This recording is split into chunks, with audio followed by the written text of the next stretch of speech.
बने हैं, राज्यकर्मी बने हैं दोस्तों, वो विशिष्ट शिक्षक नियमावली 2023 के अनुसार ही बने हैं, जो 26 दिसंबर 2023 को जारी किया गया था। और नियमावली में स्पष्ट ये दिया गया था कि ये जो विशिष्ट शिक्षक नियमावली है, बिहार राज्य विद्यालय अध्यापक नियमावली 2023 के तहत नियुक्त किए गए विद्यालय अध्यापकों के समान करने के लिए ही बनाया गया है। और जो वरीयता का निर्धारण होगा विशिष्ट शिक्षकों में, वो नियमावली के अनुसार ही होगा दोस्तों। विशिष्ट शिक्षक नियमावली 2023 का पॉइंट नंबर 7 में दिया गया है दोस्तों वरीयता निर्धारण को लेकर के, और उसी के अनुसार वरीयता निर्धारण होगा। जहां तक बात सक्षमता 1 और सक्षमता 2 पास विशिष्ट शिक्षकों का है, उसके बारे में बाद में चर्चा करेंगे। फिलहाल विशिष्ट शिक्षक में वरीयता का निर्धारण जो होगा वो नियमावली के 7.1 के अनुसार होगा। जिला स्तर पर विशिष्ट शिक्षकों की एक वरीयता सूची संधारित की जाएगी, यानी जिला स्तर पर विशिष्ट शिक्षकों का जो सीनियरिटी लिस्ट है वो तैयार किया जाएगा।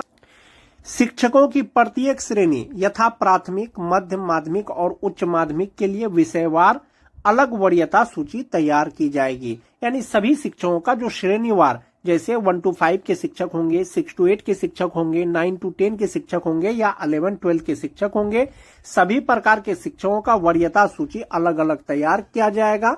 जो वरीयता सूची होगा दोस्तों, उसमें डिफ्रेंशिएट किस प्रकार से किया जाएगा, इसके लिए स्पष्ट किया गया है 7.2 में कि विशिष्ट शिक्षकों की वरीयता निम्नलिखित मापदंडों के अनुसार तैयार की जाएगी।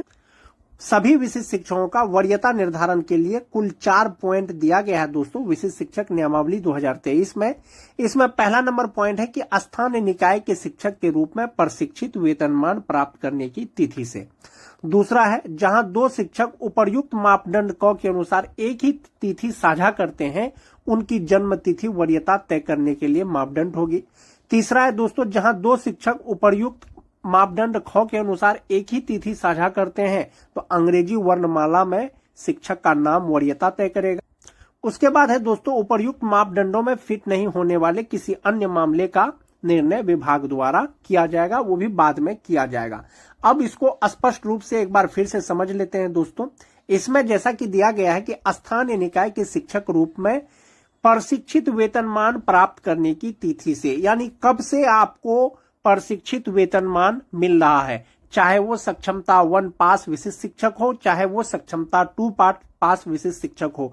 नियमावली में अलग अलग डिफ्रेंशिएट करके कुछ भी नहीं दिया गया है दोस्तों। विशिष्ट शिक्षक जब भी बनेंगे, जब भी ज्वाइन करेंगे, उनका जो वरीयता का निर्धारण होगा वो प्रशिक्षित वेतनमान प्राप्त करने की तिथि से होगा। जैसे बहुत लोग 2003 से लेकर के 2005 तक के स्थानीय निकाय के शिक्षक परीक्षा देकर के कुछ लोग विशिष्ट शिक्षक बन गए, कुछ लोग विशिष्ट शिक्षक नहीं बने, लेकिन उनको प्रशिक्षित वेतनमान जो है मान जाते हैं उसको 2011 से मिल रहा है, 2012 से मिल रहा है या 2013 से मिल रहा है। और चूंकि वो स्थानीय निकाय के शिक्षक के रूप में सक्षमता 1 का परीक्षा नहीं दिए और वे सक्षमता 2 का परीक्षा दिए और पास कर गए, और सक्षमता 1 में टीईटी पास कोई शिक्षक मान जाते हैं कि वो विशिष्ट शिक्षक बन गए हैं। तो ऐसा नहीं है कि जो टीईटी पास शिक्षक है वो सक्षमता 1 पास करके विशिष्ट शिक्षक बने हैं और वे जो 2003 से लेकर के 2005 तक के जो स्थानीय निकाय के शिक्षक सक्षमता 2 पास करके जो विशिष्ट शिक्षक बने हैं उससे सीनियर हो जाएंगे। ऐसा नहीं है। सक्षमता 1 परीक्षा पास कीजिए, सक्षमता 2 परीक्षा पास कीजिए, सक्षमता 3 परीक्षा पास कीजिए। आप जब भी परीक्षा पास कीजिएगा, आपका जो वरीयता का निर्धारण होगा वो प्रशिक्षित वेतनमान की तिथि से ही होगा। ये चीज क्लियर है दोस्तों। दूसरा है, जहां 2 शिक्षक उपर्युक्त मापदंड क के अनुसार एक ही तिथि साझा करते हैं, उनकी जन्म तिथि वरीयता तय करने के लिए मापदंड होगी।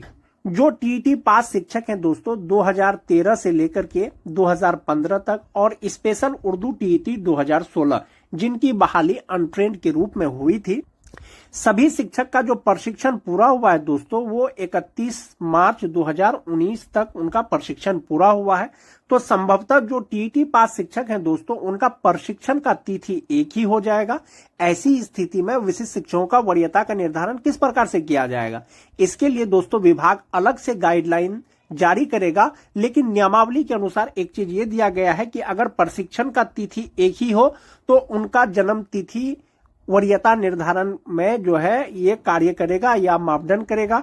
चूंकि 2, 4, 5, 6 या 100 शिक्षकों का बात नहीं है दोस्तों कि एक ही तिथि साझा करते हैं तो उनका जन्म तिथि के आधार पर वरीयता निर्धारण कर दिया जाएगा। यहाँ पर हजारों की संख्या में शिक्षक हैं दोस्तों, इसलिए एक ही तिथि अगर साझा करते हैं तो उनकी जन्म तिथि वरीयता तय करेगा।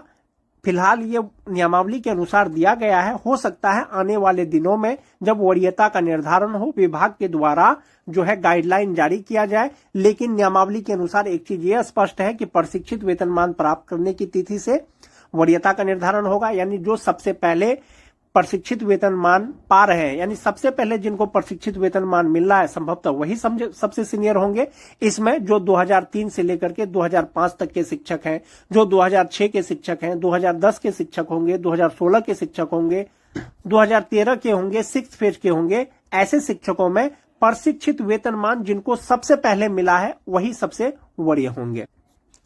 दूसरा चीज है दोस्तों, जहां दो शिक्षक उपर्युक्त मापदंड यानी कि प्रशिक्षित वेतनमान का भी तिथि एक ही हो, उनका जन्म तिथि भी एक ही हो, ऐसी स्थिति में वरीयता का जो निर्धारण किया जाएगा वो अंग्रेजी वर्णमाला यानी नाम का जो लेटर है उसके आधार पर वरीयता तय किया जाएगा।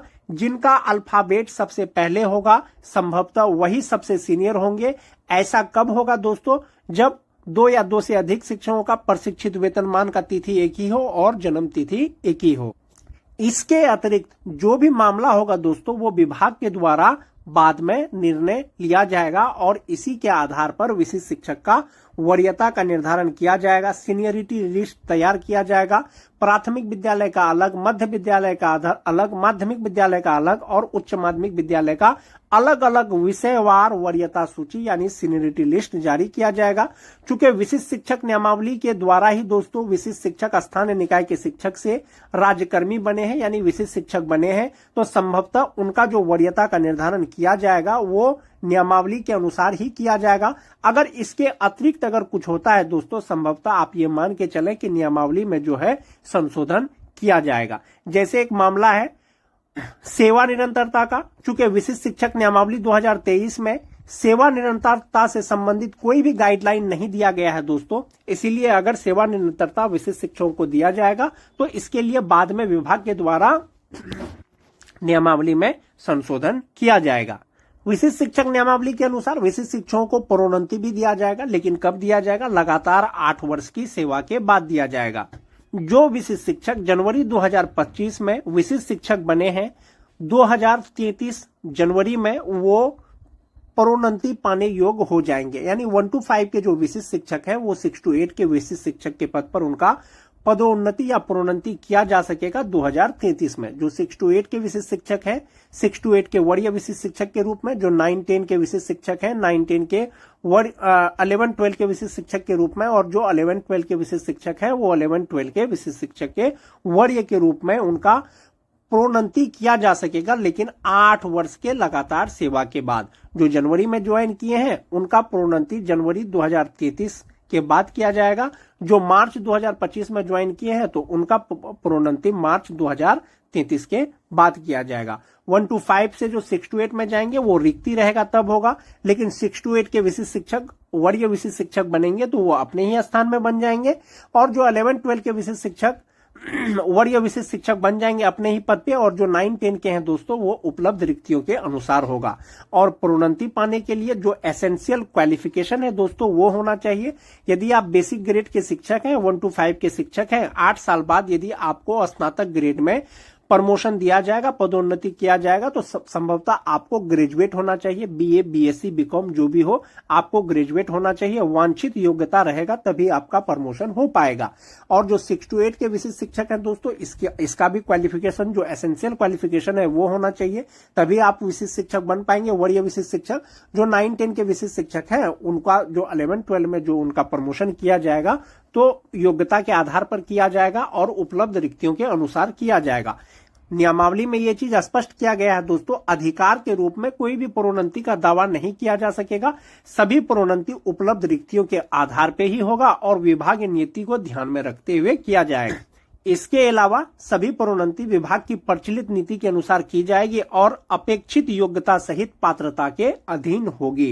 यानी जो योग्यता चाहिए वो होना चाहिए। जैसे कोई 9-10 के शिक्षक हैं दोस्तों तो उनके लिए सिंपली ग्रेजुएट और बीएड होना चाहिए। यदि 11-12 में उनका पदोन्नति किया जाएगा तो पीजी होना चाहिए, एमए, एमएससी, एमकॉम होना चाहिए, तभी उनका पदोन्नति किया जाएगा। तो नियमावली में क्लियर है दोस्तों, प्रोन्नति का क्लियर है, वेतन संरक्षण का क्लियर है, और जो वरीयता निर्धारण है वो भी नियमावली में ही स्पष्ट कर दिया गया कि वरीयता का जो निर्धारण किया जाएगा वो जिला स्तर पे ही किया जाएगा और प्राथमिक, मध्य माध्यमिक, उच्च माध्यमिक का अलग अलग वरीयता का निर्धारण किया जाएगा। विभाग ने 2024 में ही दोस्तों माननीय शिक्षा मंत्री के द्वारा एक सवाल का जवाब दिया गया, जिसमें ये चीज क्लियर कर दिया गया था 20 नवंबर 2024 को ही कि जो राज्यकर्मी होंगे, जो विद्यालय अध्यापक होंगे या विशिष्ट शिक्षक होंगे, वे स्थानीय निकाय के शिक्षक से हमेशा वरीय ही होंगे, क्योंकि विद्यालय अध्यापक और विशिष्ट शिक्षक का जो श्रेणी है वो राज्यकर्मी का श्रेणी है, जबकि स्थानीय निकाय के शिक्षक का जो श्रेणी है वो पंचायती राज अंतर्गत आते हैं। इसीलिए जो राज्यकर्मी है वे स्थानीय निकाय के शिक्षक से यानी नियोजित शिक्षक से राज्यकर्मी वरीय होंगे, ये चीज स्पष्ट कर दिया गया था। तो स्थानीय निकाय के शिक्षकों से विद्यालय अध्यापक और विशिष्ट शिक्षक वरीय होंगे। और जहां तक बात विशिष्ट शिक्षकों में वरीयता निर्धारण का है दोस्तों, जैसा कि मैंने आपको पहले बताया कि सक्षमता 1, सक्षमता 2, सक्षमता 3 करके कोई भी चीज नियमावली में स्पष्ट नहीं है। संभवतः जो प्रशिक्षित वेतनमान प्राप्त करने की तिथि है उसी के अनुसार वरीयता का निर्धारण होगा। चाहे तो आप सक्षमता 1 पास करके विशिष्ट शिक्षक बनिए, चाहे सक्षमता 2 परीक्षा पास करने के बाद विशिष्ट शिक्षक बनिए, चाहे तो सक्षमता 3 परीक्षा पास करने के बाद आप विशिष्ट शिक्षक बनिए। आप जो वरीय होंगे या आपका जो वरीयता का निर्धारण किया जाएगा वो प्रशिक्षित वेतनमान की तिथि से ही किया जाएगा।